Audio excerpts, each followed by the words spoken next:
February 23, 1945, 10 a.m., Iwo Jima.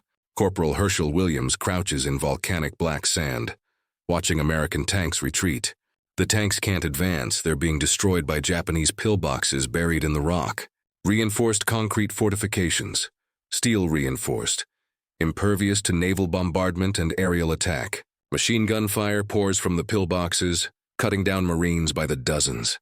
The 3rd Marine Division is pinned down. The advance has stopped. Men are dying in the open, screaming for help, bleeding into the black sand. Someone needs to destroy those pillboxes, and there's only one weapon that can do it. A flamethrower. The problem is that every other flamethrower operator in Williams's unit is dead or wounded. His commanding officer looks at him. "Williams, can you do it?" Woody Williams looks at the 70-pound flamethrower, looks at the pillboxes spitting machine gun fire, looks at his dying comrades. He's 5 feet 6 inches tall, weighs 135 pounds. The flamethrower weighs half his body weight. The Japanese will see him coming. They'll concentrate all their fire on him.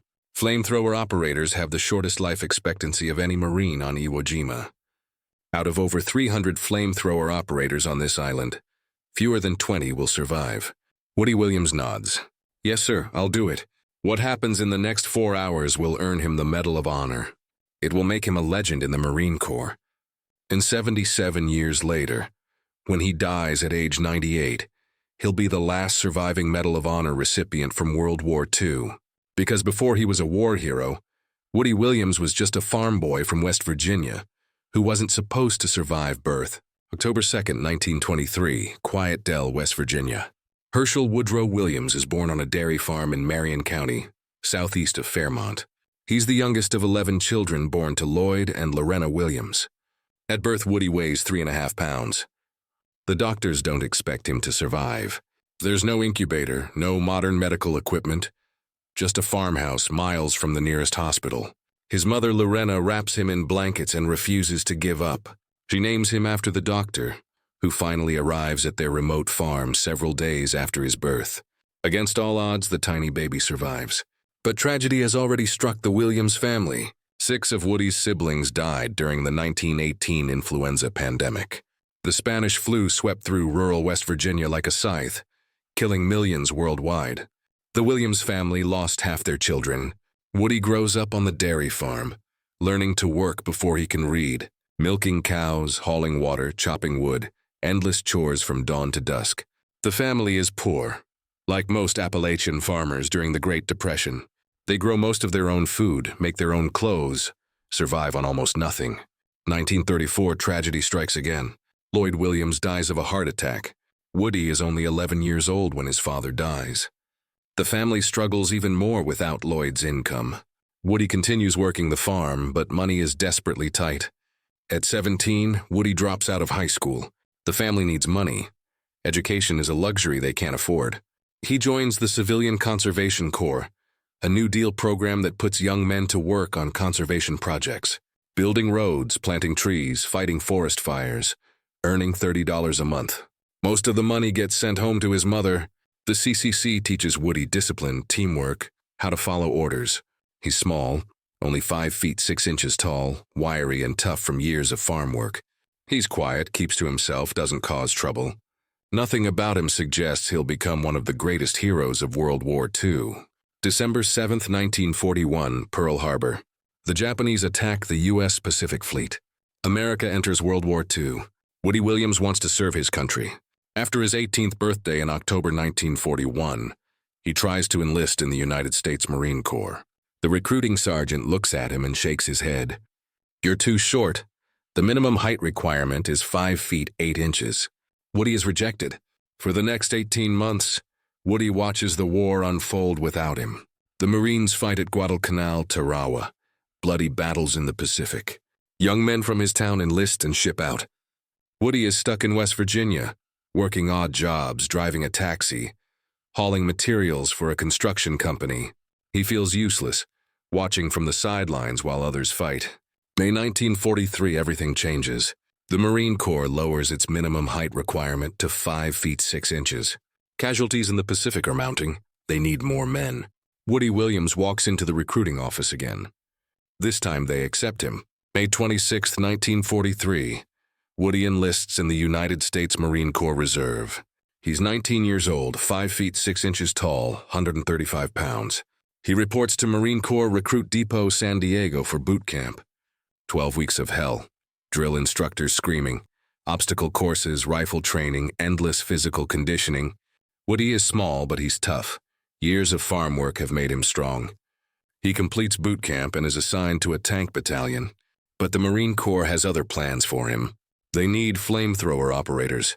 Men willing to carry 70 pounds of fuel and fire into combat. It's one of the most dangerous jobs in the military. The flamethrower makes you an instant target. Everyone shoots at the man with the fire. If a bullet hits the fuel tanks, you explode. Woody volunteers. The flamethrower training is minimal, mostly technical. The weapon has 3 tanks, 2 filled with a mixture of diesel fuel and aviation gas, 1 filled with compressed air. Pull the trigger, and a stream of flaming liquid shoots out 75 feet. It burns at temperatures hot enough to melt steel. There's almost no training on how to actually use it in combat. We had to learn that ourselves, Woody later says. October 30th, 1943, Woody is assigned to the 32nd Replacement Battalion. December 3rd, 1943, he ships out from San Diego aboard the MS Welty Redden. Destination, Pacific Theater. The voyage takes weeks, crossing thousands of miles of ocean. Woody and thousands of other Marines are packed into the ship's hold like sardines. Seasickness, heat, the smell of too many men in too small a space. They arrive in New Caledonia in the Southwest Pacific. January 1944, Woody is assigned to Company C, 1st Battalion, 21st Marine Regiment, 3rd Marine Division. He joins them at Guadalcanal, where the division is training for their next operation. July 21st, 1944, the 3rd Marine Division lands on Guam. This is Woody Williams' first combat. He's 20 years old, carrying a 70-pound flamethrower, stepping off a landing craft into hell. Japanese machine guns open up from the tree line, bullets tearing through the water. Marines fall around him, blood in the surf, screaming chaos. Woody makes it to the beach, presses himself flat in the sand. This is real, this is war. Men are dying all around him, the noise is deafening. Woody learns a crucial lesson that first day. He's crawling toward a Japanese position, flamethrower strapped to his back. Bullets ricochet off the metal tanks. Ping, ping, ping, rounds hitting the fuel containers. Woody realizes the enemy is deliberately shooting at his flamethrower, trying to make it explode. Somehow, miraculously, the tanks don't rupture, but Woody never forgets that sound. Bullets striking metal inches from his spine. The Battle of Guam lasts 3 weeks. The fighting moves inland into dense jungle. The terrain is so thick that Marines are issued machetes to hack through the vegetation. Woody carries his flamethrower for several days but never uses it. The jungle, the weapon isn't effective. The commanding officer tells him to leave it behind. August 10th, 1944, Guam is secured. The 3rd Marine Division has taken the island at the cost of 1,400 Marines killed and 6,000 wounded. Woody Williams has survived his first combat. October 1944, the division returns to Guadalcanal for rest and training. They're refitting, replacing casualties, preparing for the next operation. Nobody knows where they're going next. December 1944, the 3rd Marine Division boards transports. Sealed orders, destination classified. Once at sea, the officers reveal their target. Iwo Jima, a volcanic island 750 miles from Tokyo. 8 square miles of black sand, volcanic rock, and Japanese fortifications.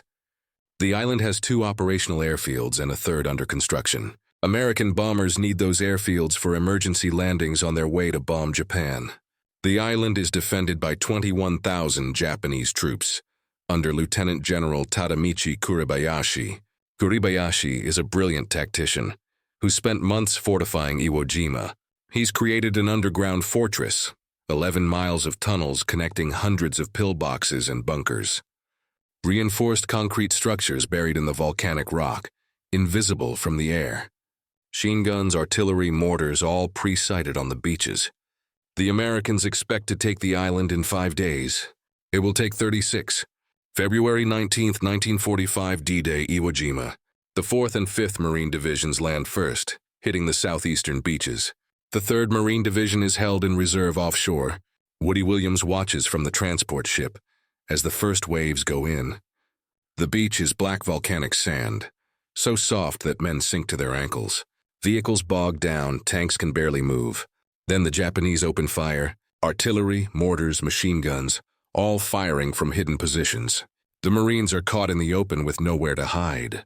Casualties mount rapidly. Hundreds of men down in the first hours. February 21st, 1945, the 3rd Marine Division lands. Corporal Hershel Williams wades ashore carrying his flamethrower. The beach is carnage, destroyed vehicles, wounded men, bodies everywhere. The volcanic sand is stained dark with blood. The smell is overwhelming. Sulfur from the volcanic vents mixed with explosives and death. Woody's company pushes inland, fighting for every yard. February 23, 1945 morning. The 3rd Marine Division is tasked with splitting the Japanese defenses in two. They're supposed to advance across the narrowest part of the island, cutting it in half. The advance stalls almost immediately. The Marines run into a dense network of reinforced concrete pillboxes. These aren't ordinary bunkers. They're fortress-like structures buried deep in the volcanic rock. Steel-reinforced concrete walls several feet thick. Machine guns firing from narrow slits, impossible to hit from outside. The Marines try everything. Naval gunfire has pounded the island for 3 days, 74 days of aerial bombardment before that.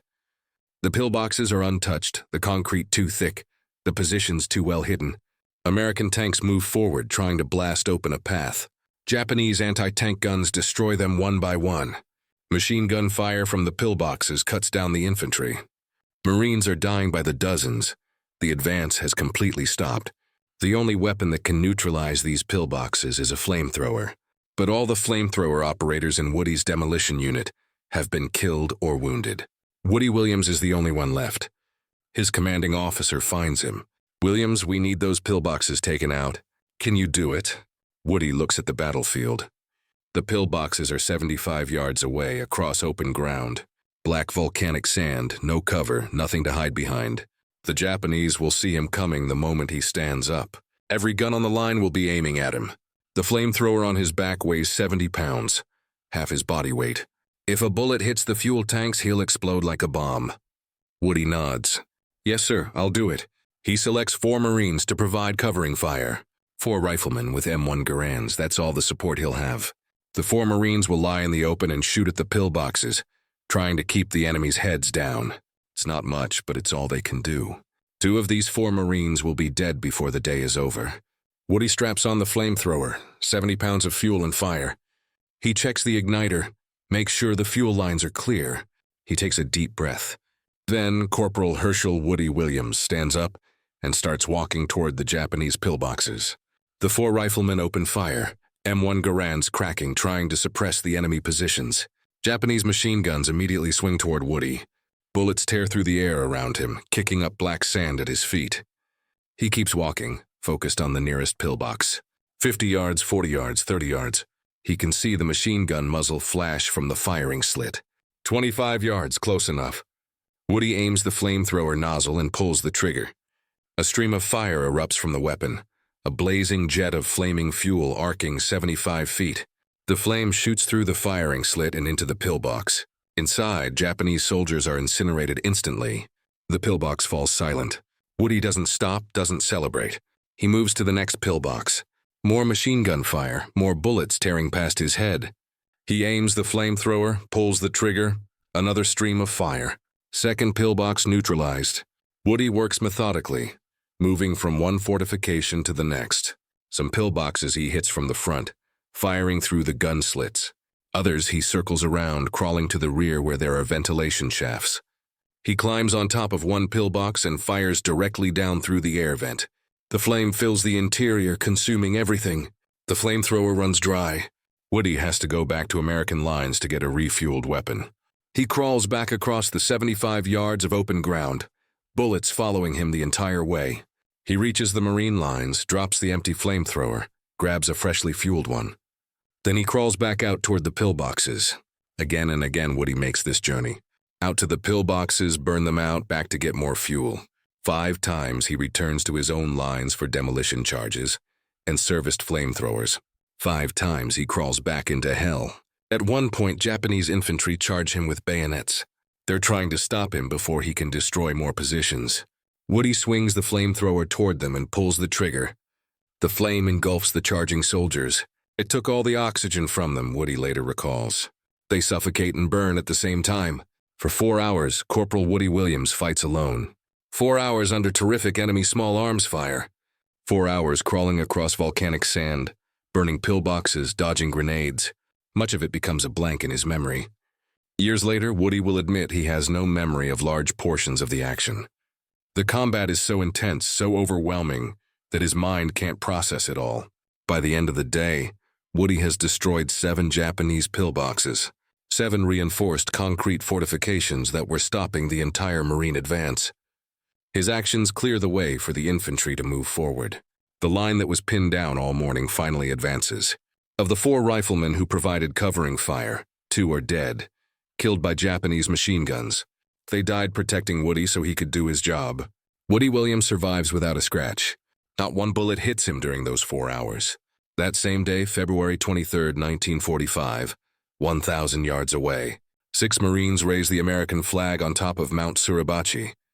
A photographer named Joe Rosenthal captures the moment. The photograph becomes the most famous image of World War II, one of the most iconic photographs ever taken. While that flag is going up, Woody Williams is down in the volcanic sand, burning Japanese soldiers alive. 2 acts of heroism happening simultaneously. One becomes world famous, immortalized in photographs and memorials.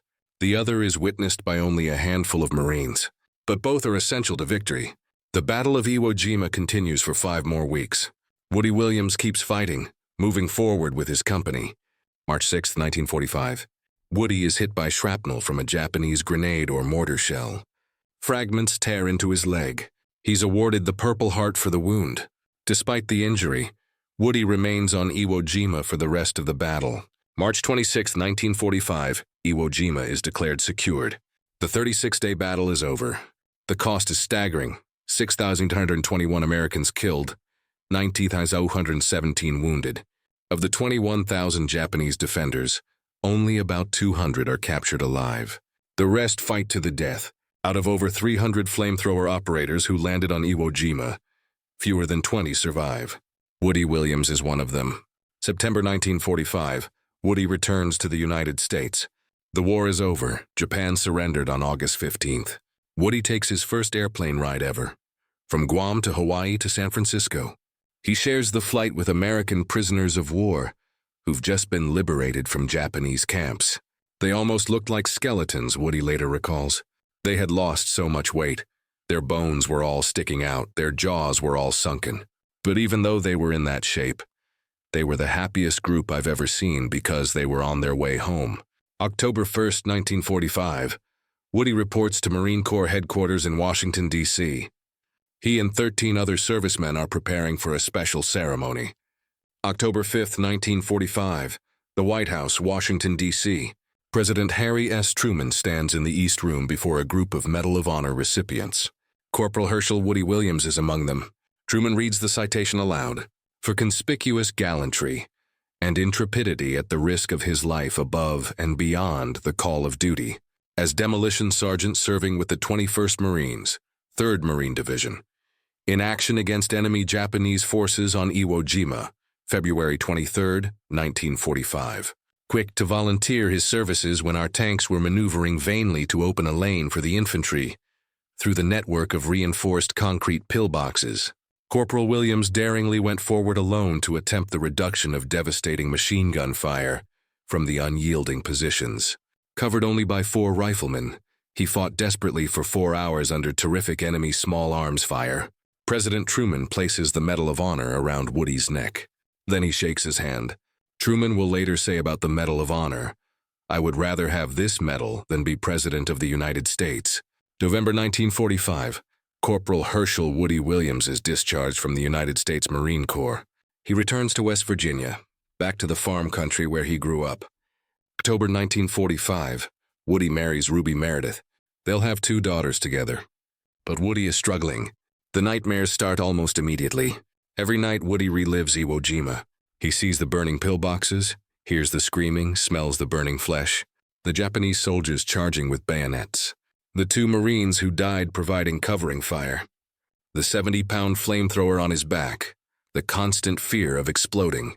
In the 1940s and 50s, there's no diagnosis for what Woody is experiencing.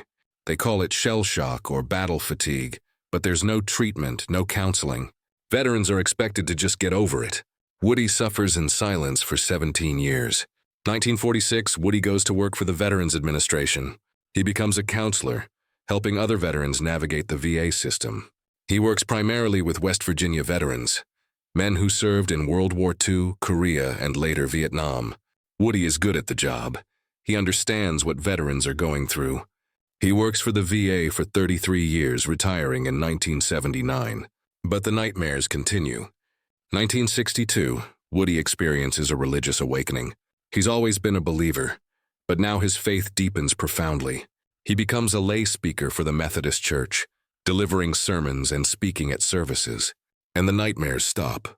Years later, in a 2020 interview, Woody credits his religious renewal with ending the nightmares and transforming his life. It's one of those things you put in the recess of your mind, he says. Woody serves as the national chaplain of the Congressional Medal of Honor Society for over 30 years. He attends Medal of Honor conventions, speaks at military events, visits schools. He's humble about his service, always deflecting praise. When people call him a hero, he points to the 2 Marines who died covering him. They're the real heroes, he always says. They gave their lives so I could do my job. 2000s, as other World War II Medal of Honor recipients pass away, Woody becomes more prominent. He's one of the last living links to that war. 2010, Woody founds the Hershel Woody Williams Medal of Honor Foundation. The foundation's mission is to honor Gold Star families who have lost a loved one in military service. Woody's goal is to build Gold Star families memorial monuments in all 50 states. The monuments provide a place for Gold Star families to remember and honor their fallen loved ones. The foundation also provides scholarships to Gold Star children and sponsors outreach programs. For the rest of his life, Woody dedicates himself to this mission. By the time of his death, over 100 Gold Star families memorial monuments will be dedicated across the United States. March 7, 2020, Norfolk, Virginia. Woody attends the commissioning ceremony for the USS Hershel Woody Williams, an expeditionary sea base vessel, hull number ESB-4. It's the first ship named after a living Medal of Honor recipient in decades. Woody is 96 years old, standing on the pier, watching his ship commissioned. The kid from rural West Virginia who weighed 3.5 pounds at birth now has a Navy ship named after him. June 29, 2022, Huntington, West Virginia. Hershel Woodrow Woody Williams dies at the Hershel Woody Williams VA Medical Center. The hospital itself is named after him. He's 98 years old. He's the last surviving Medal of Honor recipient from World War II. With his passing, an entire generation of heroes is gone. July 14, 2022, Washington, D.C. Woody Williams lies in honor at the United States Capitol Rotunda. Only the most distinguished Americans are granted this honor. The ceremony is somber, dignified, attended by military leaders and government officials. Woody's casket, draped in the American flag, rests in the center of the rotunda. An honor guard from each branch of the military stands watch. Thousands of people file past to pay their respects. Veterans, Gold Star families, ordinary citizens who want to say goodbye to the last World War II Medal of Honor recipient. Woody is later buried at his family cemetery in West Virginia. Back where he started, back on the farm. Today, Woody Williams' legacy lives on. The USS Hershel Woody Williams sails the world's oceans. Over 100 Gold Star families memorial monuments stand across America. The Woody Williams Foundation continues its work, honoring Gold Star families and educating communities about sacrifice. His Medal of Honor is displayed at the Pritzker Military Museum and Library in Chicago. But the greatest legacy is the story itself, a farm boy from West Virginia who weighed 3.5 pounds at birth, rejected by the Marines for being too short, a flamethrower operator who volunteered for one of the most dangerous jobs in the war, a Marine who fought for 4 hours alone, destroying 7 Japanese pillboxes under constant enemy fire, a veteran who struggled with PTSD for 17 years before finding peace and faith, a man who spent the rest of his life serving others, working for the VA, founding a foundation for Gold Star families, and finally, the last surviving Medal of Honor recipient from World War II, the last living connection to the greatest generation. Woody Williams never wanted fame or recognition. He just wanted to do his duty, to serve his country, to honor the men who died beside him. When asked about his Medal of Honor, he always gave the same answer. I accepted this medal on behalf of all the Marines who fought on Iwo Jima, especially the 2 who died covering me. I just happened to survive. But Woody did more than just survive. On February 23, 1945, when the Marine advance was stopped cold, when men were dying in the black volcanic sand, when the situation looked hopeless, Woody Williams volunteered. He strapped 70 pounds of flaming death to his back and walked into hell. For 4 hours, he destroyed one fortified position after another. He crawled back and forth across 75 yards of killing ground 5 separate times. He fought Japanese soldiers who charged him with bayonets. He cleared the way for thousands of Marines to advance. And he did it knowing he would probably die. That's the definition of heroism. Not the absence of fear, but acting despite it. Not seeking glory, but doing what needs to be done. Not thinking about yourself, but protecting the men beside you. Woody Williams embodied all of that. He lived 98 years, from a 3.5-pound baby who wasn't expected to survive to the last World War II Medal of Honor recipient. He saw the worst of humanity on Iwo Jima, then spent the rest of his life showing the best of it, helping veterans, founding a foundation, honoring Gold Star families. When he died, he was lying in honor at the U.S. Capitol, the nation saying goodbye to its last World War II hero. But Woody wouldn't have wanted the attention. He would have pointed to the 2 Marines who died covering him on Iwo Jima. He would have talked about the Gold Star families who lost loved ones. He would have said, I was just doing my job, but it was so much more than that.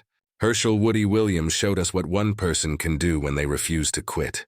When they volunteer for the impossible mission. When they fight for 4 hours under constant enemy fire and somehow survive. When they spend the rest of their life serving others instead of seeking recognition. That's the legacy of Woody Williams. Not just a Medal of Honor and a Navy ship, but a reminder that heroes walk among us. That courage isn't about size or strength. That one person really can make a difference. And that the greatest honor is not the medal around your neck, but the lives you save and the people you serve. Hershel Woodrow Woody Williams, October 2nd, 1923 to June 29th, 2022. Marine hero, servant, legend. The last of the greatest generation.